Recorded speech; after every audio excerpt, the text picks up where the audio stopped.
Allah tidak pernah tinggalkan Anda. Mungkin ini ujian untuk membuat Anda lebih hebat lagi di masa depan. Kalau Anda tidak tahan bantingan yang sekarang, bagaimana Anda bisa mengatasi pelintiran yang akan datang? Semua keadaan jiwa kita, hati kita, perasaan-perasaan kita sudah lebih dulu bahkan pernah dirasakan oleh Nabi Muhammad SAW.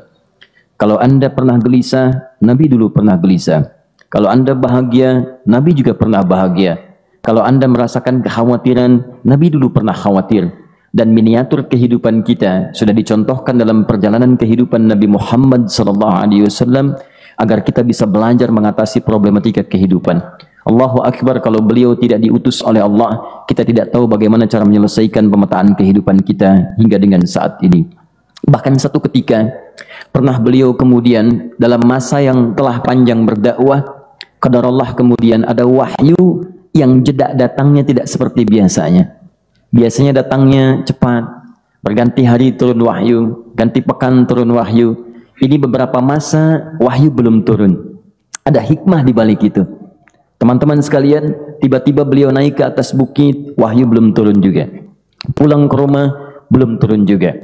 Sampai keadaan itu terlihat oleh kalangan kafir Quraisy dan mereka berkata, lihatlah Muhammad sudah gila. Dituduh gila. Jadi kalau Anda cuma dituduh dengan hal-hal yang ringan, dituduh soleh, kan? Dituduh kemudian orang yang berubah, dituduh semakin beriman dan sebagainya, barangkali itu lebih baik. Nabi dituduh gila, Anda bayangkan. Tuh Muhammad sudah gila. Muhammad sudah ditinggalkan oleh Tuhannya. Muhammad sudah kehilangan pegangannya. Muhammad sudah tidak punya orientasi. Orangnya sudah nggak jelas, bolak-balik tidak karuan. Naik ke atas bukit seakan-akan orang yang frustasi dan seterusnya. Tapi tahukah Anda apa yang terjadi?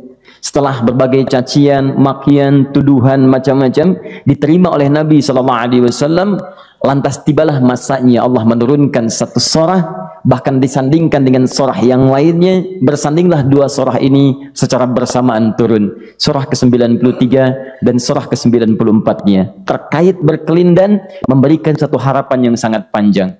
Kata Allah, "Wadduha wal laili idza saja. Ma wadda'aka rabbuka wa ma qala walal akhiratu khairul laka minal ula walasawfa yu'tika rabbuka fatarda alam yajidka yatiman fa'awa wa wajadaka dhallan fahada wa wajadaka 'ailan fa'aghna fa ammal yatima fala taqhar wa ammas sa'ila fala tanhar wa amma bi ni'mati rabbika fahaddits." Ya Muhammad, saya bersumpah dengan waktu duha. Kalau kita baca dengan ilmu balaghahnya, itu bukan sekedar sumpah mengilustrasikan waktu duha. Karena di ilmu balaghah itu nanti ada 3 turunan ilmu. Ada disebut ilmu ma'ani, ilmu mencari kata-kata sehingga ungkapannya sesuai untuk disampaikan. Mana kata-kata yang tepat untuk disampaikan dalam konteks yang ingin dibicarakan. Itu ma'ani namanya. Kemudian setelahnya ada ilmu bayan, bagaimana mengemas kosakata yang bagus ini sehingga bisa disampaikan dengan jelas, orang tidak bingung menerimanya, paham maksudnya. Kemudian setelah itu kadang-kadang jelas kalimatnya, tapi kedengarannya tidak indah.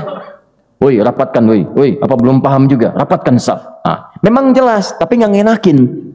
Maka bagaimana caranya disampaikan dengan jelas, tapi hati kita terasa nyaman, memuji. Rasanya nyaman diserahkan kepada Allah, tapi ada kebahagiaan, disampaikan tidak terasa tergurui, diperintahkan serasanya diberikan jalan untuk mendapatkan kebaikan. Maka yang ketiga disebut dengan ilmu badi' namanya. Ilmu menghiasi kalimat yang disampaikan sehingga terasa dengan nikmat. Turunannya nanti ada majaz namanya. Mengambil sebuah kalimat yang untuk diposisikan pada kalimat yang nyaman disebut dengan kinayah turunannya. Maka teman-teman, kata Allah, wadduha, diterjemahkan demi waktu duha, bukan sekedar waktu duha, karena duha itu ada cahaya yang indah, dirasakannya enak. Antum keluar waktu duha kan enak tuh, berjemur, kata orang Sunda moyan gitu kan, datang, bahkan sampai dianalisis ada vitamin D-nya bisa terasakan ya. Kemudian setelah itu ada kenikmatan, enak suasananya, seakan-akan dunia milik sendiri, yang lain numpang. Wah, nyaman keluar itu. Baik, jadi wadduha itu ingin bersumpah mengilustrasikan waktu kenyamanan yang pernah dilalui. Kalau dalam bahasa tafsir yang luasnya, saya bersumpah Muhammad, demi segala kenikmatan yang pernah engkau rasakan dalam hidupmu, seperti engkau merasakan cahaya duha itu. Engkau pernah senang, saya bersumpah dengan kesenanganmu. Engkau pernah tenang, saya bersumpah dengan ketenanganmu. Engkau pernah nyaman, saya bersumpah dengan kenyamanan yang pernah engkau rasakan. Walaili idza saja. Dan aku pun bersumpah demi gelapnya malam. Demikian terjemahannya. Bukan sekedar gelapnya malam. Saja itu sesuatu yang pekat. Ya, ini belakang kelihatan agak gelap nih. Untuk memberikan proyek, kesini aja Pak, saya cuma ngasih contoh ini. Contoh, saya bukan mengeluh, bukan, ingin memberi contoh. Ya, contoh pada ilustrasi yang mau saya sampaikan. Nggak apa-apa, biarkan saja. Saya mau contoh kasih kata saja. Ya, ini belakang agak gelap untuk memproyeksikan cahaya ke sini. Tapi yang mau saya sampaikan, kalau gelapnya begitu pekat, semua cahaya ini nggak ada. Cahaya nggak ada nih, sama sekali tidak kelihatan. Saya mau tanya pada Anda, beraktivitasnya mudah atau sulit? Mudah nggak menemukan sendal Anda di luar? Belum tentu. Menemukan jalan keluar pun belum tentu mudah. Anda mesti meraba-raba jalan. Anda mesti kemudian melihat sesuatu dengan pandangan mata hati Anda. Raba, dan sebagainya. Sampai menemukan jalan itu pun belum tentu benar. Itulah yang disebut dengan gelapnya malam saja pekat. Kadang-kadang ada orang yang menghadapi satu kesulitan yang pekat. Suasananya siang. Cuman karena masalahnya begitu pekat seakan-akan membuat diri dia gelap. Jalan susah, limbung gitu. Kenapa gelap ya? Padahal terang. Karena masalah menggelimuti dirinya seakan-akan dia diselimuti masalah yang gelap. Bimbang dia. Makan nggak enak, minum nggak nyaman, dan seterusnya. Ya, biasanya makan ayam tenang, ini dikasih yang lebih enak juga rasanya pahit. Nggak enak zamannya. Maka kalau kita ilustrasikan dalam suasana tadi Muhammad, saya bersumpah, engkau pernah hidup nyaman, ataupun engkau mengalami masalah yang sangat pekat dalam kehidupan. Engkau alami sesuatu yang dahsyat sampai engkau bingung, bimbang, pekat, mereka menuduhmu dengan macam-macam. Ma wadda'aka rabbuka wa ma qala. Saya pastikan kepadamu, dalam keadaan nyamanmu seperti dulu ataupun engkau bimbang seperti sekarang, Tuhanmu tidak akan pernah meninggalkanmu ataupun menuduhmu gila. Orang-orang yang dekat dengan Allah Subhanahu wa taala, maka Allah akan menjaganya baik dalam keadaan yang tenang dan nyaman ataupun dalam kesulitan yang luar biasa. Walal akhiratu khairul laka minal ula. Nanti saya akan tunjukkan kepadamu. Jika kamu telah tabah dan sabar menerima cacian mereka, menerima tuduhan mereka, nggak apa-apa, ini kan muqaddimah. Masa kamu masih panjang. Kamu masih panjang dalam berdakwah. Kehidupan kamu masih panjang membawa tugas dan misi. Kalau kamu belum bersabar pada yang sekarang, bagaimana dengan yang di masa depan? Tapi saya pastikan kepadamu, jangankan yang seperti ini, masalah pekat yang paling hebat pun kamu akan hadapi, yang membuat kamu sedemikian sulit lebih daripada ini, yakinkan pada jiwamu, aku tidak akan pernah meninggalkanmu. Ini prinsip dalam kehidupan kita. Jika Anda menggantungkan hidup kepada Allah, Anda bersandar dengan baik kepada Allah, maka ayat ini akan mengatakan, teman-teman sekalian, Allah tidak akan pernah meninggalkan Anda dalam setiap kehidupan Anda. Nanti, sekarang perjuangan. Kata Allah, walal akhiratu khairul laka minal ula. Nanti saat kamu tiba di akhirat, saya akan tunjukkan kepadamu ada yang lebih hebat yang tidak pernah engkau rasakan sebelumnya saat di bumi. Tidak akan ada lagi kesulitan yang kamu hadapi. Tidak akan ada lagi cacian yang kamu kemudian hadapi. Tidak ada lagi kemudian tuduhan yang kemudian kamu rasakan. Aku akan berikan apapun yang kamu inginkan sampai kamu puas. Wala sawfa yu'tika rabbuka fatarda. Nanti kamu pengen apapun, aku berikan. Kalau saufa masih ada jeda, ya. Kalau bahasanya wa yu'tika mungkin seketika. Tapi ketika mengatakan saufa, artinya bukan saat ini Muhammad. Sekarang pun aku berikan, tapi nanti yang di akhirat aku berikan sampai kamu merasa puas. Ayo minta apa saja. Hadir, hadir, hadir, hadir. Tapi yang paling indah, kalau kamu tidak percaya, alam yajidka yatiman fa'awa. Cobalah ingat, kalau sekarang sedang susah, coba ingat dulu. Bukankah saat kamu yatim, aku yang merawat sampai kamu tidak merasakan kegelisahan itu? Lahir bapak tidak ada, aku cukupkan dengan kakek. Kakek meninggal, aku hadirkan ibu dan paman hadir di sekitaranmu. Ibu meninggal, ada kakek. Kakek meninggal, ada paman. Dan Khadijah hadir di sekitaranmu. Bukankah aku rawat pada saat itu? Wajadaka dhannan fahada. Kamu sedang bingung, sedang susah. Bukankah sering aku berikan petunjuk kepadamu? Wajadaka ailan fa'aghna. Kamu merasakan kesulitan, lahir dalam keadaan yatim, tidak ada pendukung, maka aku jadikan kaya. Bukankah saat kamu menikah dengan Khadijah, aku tambahkan lagi pendukung untuk misi dakwahmu? Ini pesan dalam Al-Quran. Kalau Anda sedang merasa susah, kalau ingin menenangkan diri, ingat-ingat yang baik-baik yang dulu. Kalau Anda sedang jatuh dalam bisnis, ingat-ingat saat Anda meningkat dalam bisnis Anda. Allah tidak pernah tinggalkan Anda. Mungkin ini ujian untuk membuat Anda lebih hebat lagi di masa depan. Kalau Anda tidak tahan bantingan yang sekarang, bagaimana Anda bisa mengatasi pelintiran yang akan datang? Karena dalam kehidupan bukan cuma dibanting. Anda mungkin mengalami penyingkiran, penyungkuran, lipatan, guntingan, bantingan, macam-macam. Jadi kalau satu gaya belum bisa Anda atasi, bagaimana Anda bisa berharap mendapatkan turunan yang lainnya? Selalu ingat bahwa jika hidup Anda ingin tampil gaya, Anda harus merasakan tekanan dalam kehidupan. Karena F selalu berbanding lurus dengan P, hukum Pascalnya. Gaya berbanding lurus dengan tekanan. Orang yang ingin tampil gaya dalam kehidupan, maka dia mesti siap menghadapi tantangan-tantangan hidup yang diatasi. Turun ayat. Sampai ujungnya. Jadi kalau kamu sudah begini lagi, jangan pernah kamu bentak orang lain. Jangan pernah merendahkan orang lain. Karena Allah pun menjaga setiap hamba sepanjang ia mendekat kepadamu. Setelah itulah turun kemudian surah Al-Insyirah. Alam nashrah lakas sadrak. Antum kenal Nabi Musa? Baik. Tapi agak lumayan lah. Tadi saya di Soreang kenal Fir'aun. Di sini Musa. Baik, alhamdulillah. Perhatikan ya, dahsyatnya pemberian Allah kepada Nabi Muhammad SAW. Nabi Musa alaihi salam, dan seringkali kita bacakan untuk memohon kepada Allah. Rabbi syrahli sadri. Perhatikan baik-baik. Ini keunggulan Nabi Muhammad SAW dibanding Nabi Musa alaihissalam. Dua-duanya Nabi, Rasul, tapi masing-masing punya keistimewaan. Musa, Nabi, berdakwah, memohon kepada Allah kelapangan hati. Rabbi syrahli sadri. Ya Allah, tolong lapangkan hatiku nih. Kenapa mesti lapang? Karena pasti Musa merasakan nih. Saya tahu betul karakter Fir'aun. Belum apa-apa sudah memaki.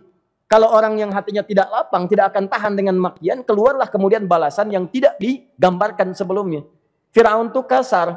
Kasarnya bukan sekedar kasar, bahkan saking kasarnya bisa berujung pada eksekusi kematian. Saya contohkan tadi di sore yang ini, saya nggak suka dengan rambutnya nih, kata Fir'aun. Bukan nyuruh-nyukur mas, tolong pisahkan kepala dari badannya. Gitu gayanya tuh, Fir'aun. Ya. Bukan nggak ngenakin, susah dengan Fir'aun itu. Jadi kalau belum apa-apa datang Musa ke situ, hatinya tidak seluas samudra, hatinya tidak lapang, cuman seluas gelas, tidak akan sabar menerima cacian Fir'aun. Begitu datang dicaci, dasar anak gak tahu diri, gak tahu malu, sudah saya rawat begini. Ya Allah, saya bosan dengarnya, matiin aja sekarang. Musa Nabi berdoa dikabulkan. Cuman kalau Fir'aun kemudian ajalnya misal wafat pada saat itu, tidak akan jadi contoh kepada kita untuk kekinian. Bagaimana orang yang bebal untuk bertobat kepada Allah Subhanahu wa Ta'ala. Bagaimana penyimpangan dalam kedudukan. Bagaimana dia kemudian akrab dengan pengusaha yang gelap. Di pengusaha gelap berpartner dengan penguasa zalim. Sudah ada dari dulu. Pengusahanya disebut dengan Qarun. Kemudian mohon maaf, ya, yang pemimpinnya disebut dengan Fir'aun. Tokoh intelektualnya disebut dengan Haman. Makanya cerita ini komplit di Quran. Sudah ada. Di setiap persoalan dalam kehidupan masyarakat disebabkan tiga hal yang berkolaborasi. Kalau bukan penguasa zalim, berpartner dengan pengusaha gelap, ditopang oleh intelektual yang sembrono. Itu persoalan. Jadi kalau ada sekarang intelektual menyalahgunakan kepintarannya, dia terlambat, sudah ada Haman dulu. Dan gak usah bersaing, dia bisa bikin piramida, Anda belum tentu bisa membuatnya. Kalah Anda, masih kalah hebat. Ya, jadi kalau dititipkan sesuatu, jangan disimpangkan. Yang ingin saya sampaikan, Musa mengatakan, Rabbi syrahli sadri. Nabi berangkat berdoa dikabulkan oleh Allah. Nabi Muhammad belum minta turun ayat. Alam nashrah laka sadrak. Yang ini minta, Rabbi syrahli sadri. Nabi Muhammad, alam nashrah laka sadrak. Muhammad, mulai dari peristiwa, sehingga engkau akan lebih sabar lagi menerima tantangan-tantangan dakwah. Mulai sejak itu, jangankan dimaki, dilempar batu di Taif. Dari Mekah, pergi ke Taif. Dengan Zaid kemudian. Sampai di Taif mendapatkan sesuatu yang tidak dibayangkan sebelumnya. Kalau cuma dihentikan saat mengajar, wajar. Ini dilempari batu. Anda bayangkan? Bisa kebayang nggak? Lempari batu tuh. Dilempar. Zaid jadi tameng, berdarah-darah, kemudian mundur. Mundur, beristirahat di bawah tepian pohon. Begitu beristirahat, datang malaikat penjaga dua gunung. Turun malaikat. Dengan kesal mengatakan, Ya Rasulullah, mud yadaika ilas sama. Ya Rasulullah, angkat tanganmu ke langit. Minta kepada Allah, aku angkat dua bukit di Taif, aku himpit keduanya mereka. Aku himpit penduduk Taif dengan dua bukit itu. Apa jawab Nabi? Karena sudah mendapatkan kelapangan, ketenangan, belajar dari peristiwa-peristiwa tadi, indah jawabannya. Lah, katanya, tolong jangan lakukan. Innahum qaumun la ya'lamun. Mereka belum paham saja. Mereka belum mengerti. Tolong jangan lakukan. Aku bermohon kepada Allah. Boleh jadi nanti di masa depan akan ada hamba-hamba terbaik yang lahir dari bumi Taif ini. Kemudian beliau berkata, Rabbi, ina man takilluni. A ila qaribin yu'limuni am ila ba'idin yu'dhini fa ana radin ma lam taghdab ilayya. Ya Allah, kemana lagi engkau akan utus aku untuk berdakwah setelah peristiwa ini? Apakah tempatnya lebih dekat aku jangkau sekarang, tapi di situ aku akan disakiti lagi? Ataukah jaraknya masih jauh, tapi di tempat itu aku akan dizalimi lagi? Aku ridha ya Allah dengan itu semua, asalkan engkau tidak marah kepadaku. Asalkan engkau tidak marah kepadaku. La haula wala quwata illa billahil aliyil azim. Begitu kelapangan itu muncul, ridha dengan ketetapan dan siap, tabah, kuat, hadir dalam jiwanya. Tiba-tiba turun undangan, tunaikan Isra dan Mi'raj. Diangkat statusnya, naik mendekat kepada Allah Subhanahu wa taala. Dihilangkan bebannya, wa wada'na anka wizrak alladzi anqadha dhahrak. Itu hikmah, teman-teman. Barangkali kalau antum saat ini datang ke masjid ini untuk kajian, sedang bawa beban, ada kesulitan, penuh dengan macam-macam, barangkali dibacakan surat Ad-Duha tadi untuk memberikan harapan kepada Anda. Ini bukan PHP, karena ini bukan masalah urusan manusia. Ini adalah janji yang tidak akan pernah diingkari.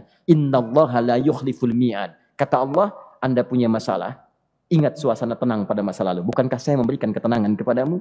Mendekat kepada saya, Anda bersabar, yakinkan bahwa ujian yang saya berikan saat ini sesungguhnya untuk membuat kamu lebih hebat di masa depan. Karena orang hebat tidak akan pernah sepi dari ujian untuk membuat dia lebih kuat menghadapi tantangan dalam kehidupan.